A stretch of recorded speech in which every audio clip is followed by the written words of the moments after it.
안녕하세요. 화목한 예배에 오신 여러분 환영합니다. 기도하겠습니다. 하나님, 오늘도 주님께 가까이 나아갑니다. 아버지, 우리의 예배를 받아주시고 우리의 이 정성과 마음을 주님 받아주옵소서. 하루를 시작합니다. 주님 말씀하여 주옵소서. 예수님의 이름으로 기도드립니다. 아멘. 오늘 말씀은 사도행전 11장 19절부터 26절까지의 말씀입니다. 스데반에게 가해진 박해 때문에 흩어진 사람들이 페니키아와 키프로스와 안디옥까지 가서 유대 사람들에게만 말씀을 전하였다. 그런데 그들 가운데는 키프로스 사람과 구레네 사람 몇이 있었는데 그들은 안디옥에 이르러서 그리스 사람들에게도 말을 하여 주 예수를 전하였다. 주님의 손이 그들과 함께 하시니 수많은 사람이 믿고 주님께로 돌아왔다. 예루살렘 교회가 이 소식을 듣고서 바나바를 안디옥으로 보냈다. 바나바가 가서 하나님의 은혜가 내린 것을 보고 기뻐하였고 모든 사람에게 굳센 마음으로 주님을 의지하라고 권하였다. 바나바는 착한 사람이요 성령과 믿음이 충만한 사람이었다. 그래서 많은 사람이 주님께로 나아왔다. 바나바는 사울을 찾으려고 다소로 가서 그를 만나 안디옥으로 데려왔다. 두 사람은 1년 동안 줄곧 거기에 머물면서 교회에서 모임을 가지고 많은 사람을 가르쳤다. 제자들은 안디옥에서 처음으로 그리스도인이라고 불리었다. 지난주에 이어 사도행전 11장은 유대인 신도들이 베드로를 통해 하나님의 역사를 듣게 됩니다. 그것은 이방인들에게도 복음이 전해지고 뿐만 아니라 성령께서 이방인들에게 역사하신다는 사실을 베드로를 통해 전해 듣고 있습니다.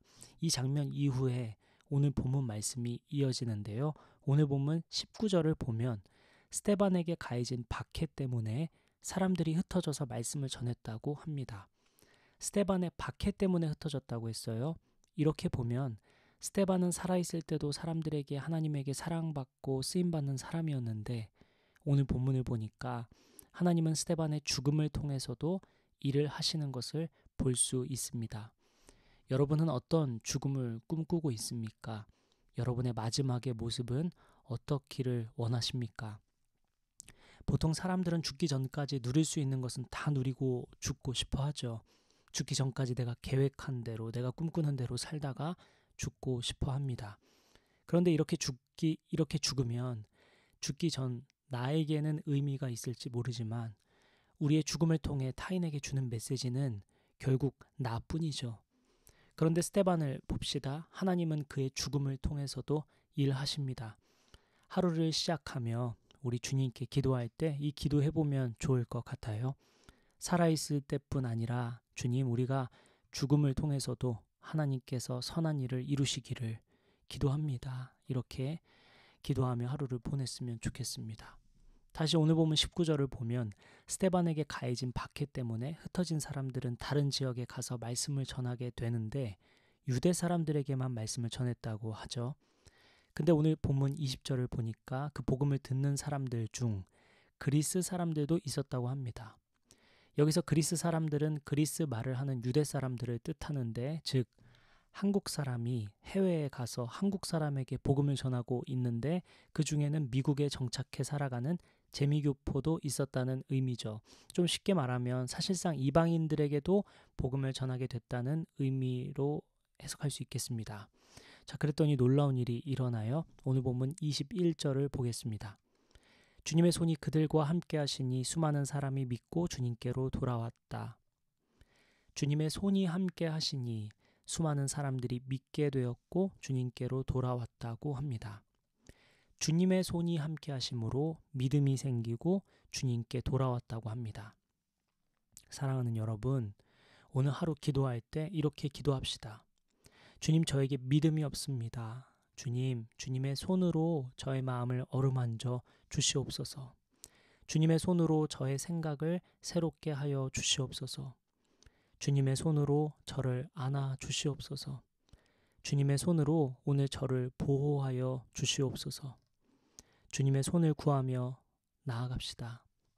우리 조금만 더 본문 살피고 마치겠습니다. 주님의 손으로 많은 사람들이 믿음이 생겼고 주님께 돌아왔습니다. 그리고 이 소식을 예루살렘 교회가 듣게 되죠. 그리고 바나바를 안디옥으로 보냅니다. 안디옥이라는 건 지금 우리가 살펴보고 있는 본문 말씀의 지역입니다. 오늘 본문 23절에 바나바가 안디옥에 도착해서 하나님의 은혜로 사람들이 믿음으로 충만한 것을 보고 모든 사람에게 굳센 마음으로 주님을 의지하라고 권하였다고 합니다. 그리고 오늘 마지막 본문 25에서 26절을 봅시다. 바나바는 사울을 찾으려고 다소로 가서 그를 만나 안디옥으로 데려왔다. 두 사람은 1년 동안 줄곧 거기에 머물면서 교회에서 모임을 가지고 많은 사람을 가르쳤다. 제자들은 안디옥에서 처음으로 그리스도인이라 불리었다.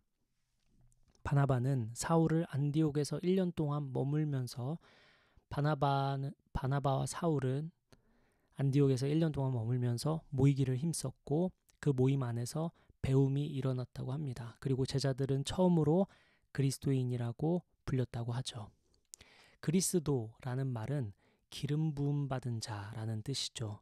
그래서 예수 그리스도라고 하면 기름 부음 받으신 예수님을 뜻합니다. 그런데 우리는 예수님을 그리스도 이렇게 독립적으로 표현하기도 하죠. 부르기도 하죠. 그래서 그리스도인이라는 의미는 예수님의 사람이라는 뜻입니다. 오늘 본문의 제자들이 처음으로 예수님의 사람들이라고 불림을 받았다고 합니다. 그럴 수 있었던 이유가 오늘 본문에 나타나죠. 두 가지 이유가 등장하는데요. 첫째는 교회에서 모임을 가졌고 둘째는 가르쳤다고 증언합니다. 쉽게 말해 바울과 바나바를 만나면 만날수록 그들의 말과 행동을 보면 볼수록 예수님의 사람들이라는 인상을 받게 되었다는 의미입니다. 바울과 바나바와 모임을 가지면 가질수록 예수님의 향기를 느낄 수 있었다는 의미죠. 여러분은 어떻습니까? 여러분이 어떤 모임에 있을 때 사람들은 여러분을 통해 무엇을 느낄까요? 사람들은 여러분을 만나면 어떤 마음을 갖게 되고 어떤 생각을 갖게 될까요? 가정에서나 직장에서나 혹은 교회에서도 여러분은 예수님의 사람처럼 살고 있나요? 오늘 우리 기도할 때 주님, 오늘 하루 동안 예수님의 향기가 나는 제가 되길 원합니다. 예수님의 사랑을 닮아 예수님의 사랑이 전해지는 하루가 되길 원합니다. 예수님의 입술을 닮아 사람을 살리는 말을 하는 제가 되길 원합니다. 예수님의 얼굴을 닮아 미소 짓게 하는 하루가 되길 원합니다. 주님, 오늘 하루 저의 삶이 주님을 닮길 원합니다.